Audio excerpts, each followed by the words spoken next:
düşlerim, hayallerim yalnız senin için.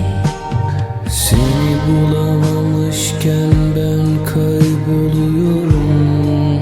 Şimdi gökyüzünde kendim ellerimle dans ederken buluyorum. Al beni yanına sevgilim,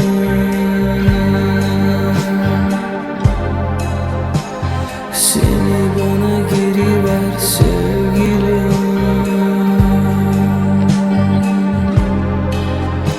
Ne olur geri dön sevgilim.